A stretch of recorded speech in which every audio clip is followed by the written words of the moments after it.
You know, when you walk into a place where you got a hood on, you got a gun in your hand, and you jump a counter, and you see the reaction of people that are just totally freaked out and open tills and give you their money, and that power is like, I can't explain it any other way than the euphoria I felt when I first used drugs.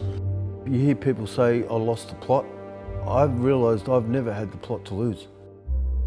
Oh look, I've done some things and have acted in ways that I don't know why I wasn't certified.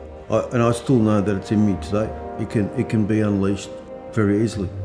Well, I can be clean at a meeting, sharing, doing a power share, and the next minute I could be on the streets with a needle in my arm, and that's the beast that I'm talking about. Heroin is a downer. Every day you get stoned, you go on the nod, you sleep a lot, you forget a lot, and then you wake up 30 years later and you're having to tackle all these demons that you've created. I didn't know I was going to end up with a needle hanging out of my arm or to that extent, but I knew I was on my way. My mum would always say, you're going to end up where you're heading. I didn't know what that meant then, but I certainly understand it now.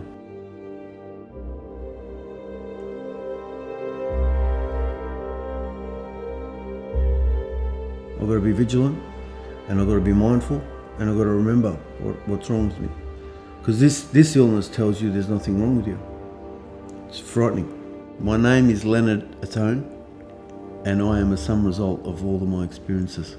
This is my 14th year, back to back, but I have been clean and sober 26 years of the last 30. Drugs gave me so much that I couldn't live my life without them. I didn't want to live my life without them. It was my only cushion in life. You know, I overdosed a lot, and I was always brought back to life. I was always found in really strange places, in laneways, behind bins. I cannot believe that I let it get to that same stage again. But if you don't look after yourself in recovery, it is inevitable. To be still sitting at home, in pain, suffering, really angry, pissed off, spending money, resentful. You know, to have a purpose in life is magic. I didn't think I was going to be able to do anything for anyone, you know, because my job was to take for myself. Whereas today, I do a lot for myself, but I've got to do a lot for myself in order to do what I do for others. So it's in a weird way. You know, this house, Victor Living Centre, is all because of what I do for others.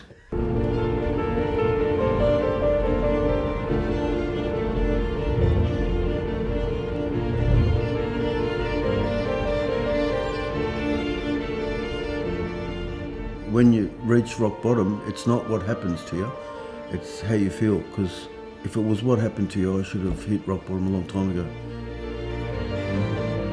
I was probably an empty shell, and you wouldn't know that, though. I was always overcompensating with a really loud personality. I just noticed that I was getting into particular trouble that the others weren't getting into, you know, like wagging school. I mean, I'm sure the others all wagged school, but none of them got brought home by the cops and got incarcerated in youth training centres at 14 and then went to prison at 18 and, you know, drug addiction right through their life, you know, like a lot of the other brothers and sisters had moments, but they were very short and brief, and it swapped from one to another, whereas I was consistent right through. It started off just wagging school. That was illegal. Because I was wagging school, we were hanging around shopping centres, and because of that, started to shoplift. And then it became, let's do a burg. And, you know, like going to youth training centres as a petty criminal, and you hear stories about people doing robberies and then armed robberies and then selling drugs. And, you know, with that progression, so does your sentence. You start to get a lot bigger sentences and you start to hang around with a lot serious criminals, a lot more serious. I didn't even see it coming. It just got progressive. As my drug usage became progressive, so did my crimes and so did my sentences and so did my lifestyle. The consequences were just always a little bit worse than the last time. We had to climb into the building to start with. We had to break into it. It was so exciting that it just took over all that good, right, wrong, bad, all that stuff that didn't matter to me at all. Well, the youth training centre was a prison, but that was for young people. That was it was called Tirana. It's called juvenile justice today. And I was on remand for a while, and then I was made a state ward, which meant I belonged to the state of Victoria. And I did 3 months, and then I got released to a hostel, Brunswick unit. And within a short time later, we reoffended, and I got sent back again. And a little bit later, the following year, I got sent back again. And then we committed the armed robbery. I'd been doing a lot of other things in between that I didn't get caught for, but when I did get caught for the armed robbery, then I got sent to prison for 4 years. And after that, I was just in and out of prison for another eight years. Apparently, you have to admit powerlessness, and using is all about power. So, when you surrender to that, you've been beaten, it's a really magic moment. But you've got to remember, like, I was already living hell. So that was another extreme of the living hell. Like I've been running from that all my life. And I'd arrived. Because when you're out there doing robberies and using drugs and you're feeling really powerful, the opposite to that is waking up in a prison cell and you haven't got the key and you don't get a say in who opens the door and when they open it.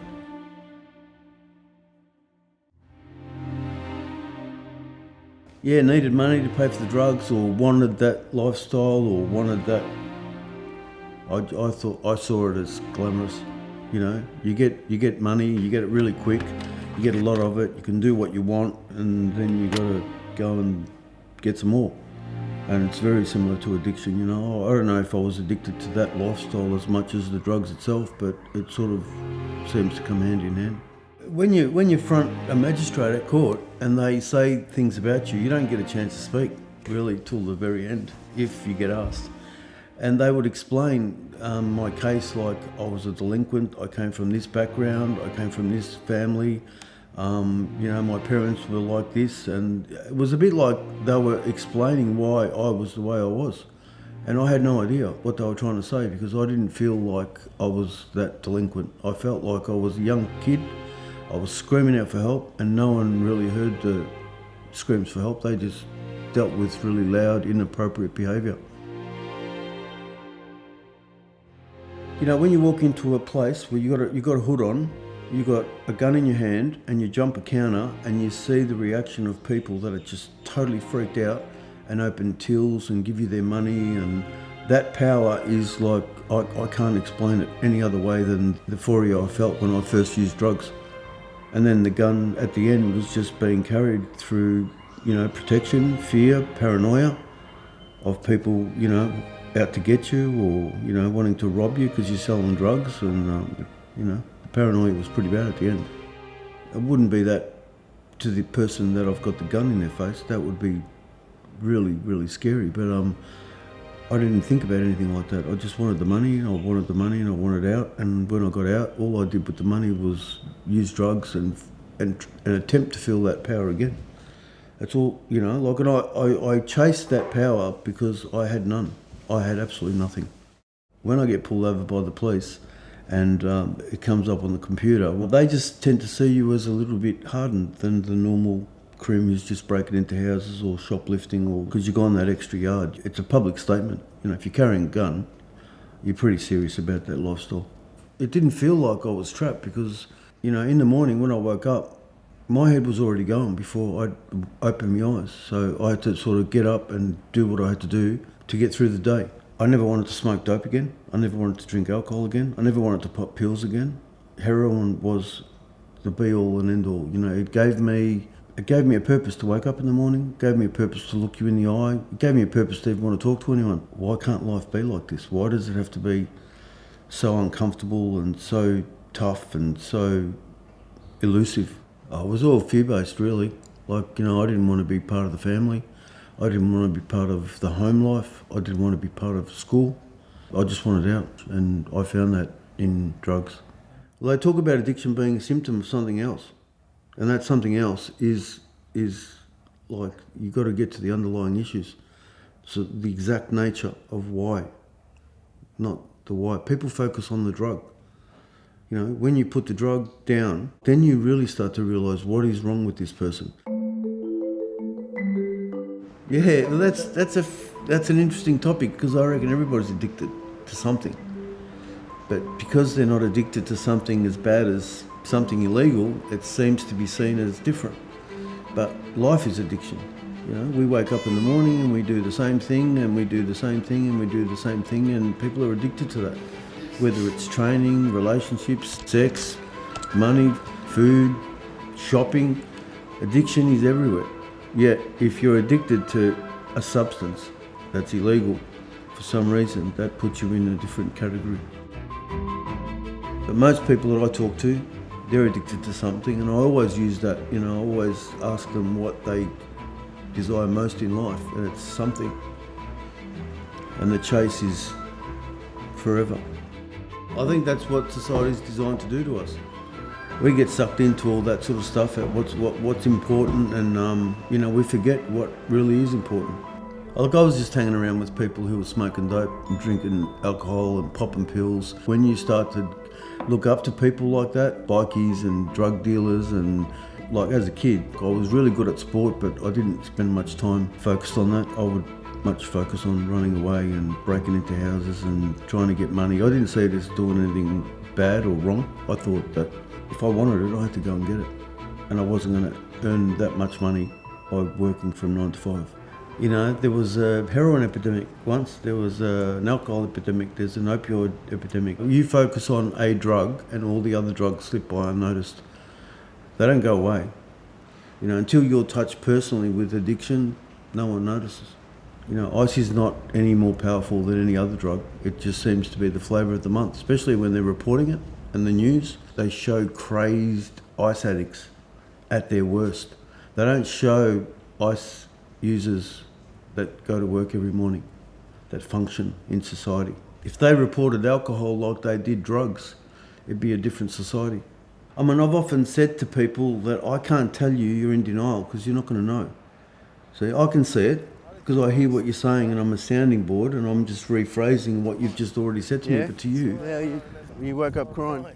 You don't know you're doing it. You know, and denial, I'm told, stands for don't even notice I am lying. I don't know I'm doing it. So you can't say, well, you're in denial and hopefully get through to someone because they actually don't know. It's like lying, you know, like I lie to protect myself and to protect you. I don't lie because I'm dishonest.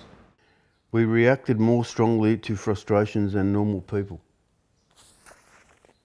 Impatience with other people is one of my principal failings. Following a slow car in a no passing lane or waiting in a restaurant for the check drives me to distraction. Before I give God a chance to slow me down, I explode, and that's what I call being quicker than God. Well, that's all put into perspective today, but when you're living it, like, I had no idea that I had no self-esteem, because if someone said to me, Leonard, you got no self-esteem, I would debate that.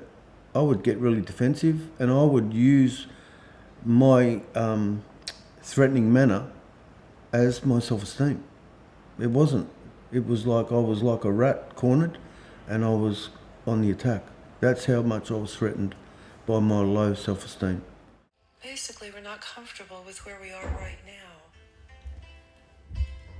I think I've learnt all that through working with other people, not having gone through it myself. I didn't know about all that. You know, the amount of times I've been to detox and rehab and therapy and, you know, psychiatrists and psychologists, they try and put all this stuff together. Well, when you talk to people and you hear what they're saying and it starts to fit with how you felt, all of a sudden you can put a label to the way you felt. Like before that, I had nothing to label it. You know, when young kids talk about not wanting to be part of being at home or feeling like they're not as good as their brothers or sisters, you know, all of a sudden I started to identify like that. That's how I felt. But I wasn't able to identify it when I was going through it. I just wanted out. I didn't know what I was running from. I didn't know that it was fear-based and I didn't cope too well with it. You know, I thought that was who I was. And it wasn't. It was what I was actually going through. That's the last time he's going to see his kids. That's the last time he's going to see his wife. What a fucking memory to have. And then the plane goes down. We don't know, I don't know if I'm going to get to where I'm going from here. So why not be present here, and when I get to where I'm going, concentrate on that then. I don't have to fix them, you know, I can listen to them and understand what they're saying rather than wait for them to stop to reply to them, which is what a lot of people do. I've learned heaps, working with mentally ill, with people on the street, homeless, they got a tendency to be brutally honest with what's going on for them. Whereas not most, but a lot of other people try and pretend that everything's okay, you know, and underneath it's not. Everything's reactive, defensive. Fucking hell.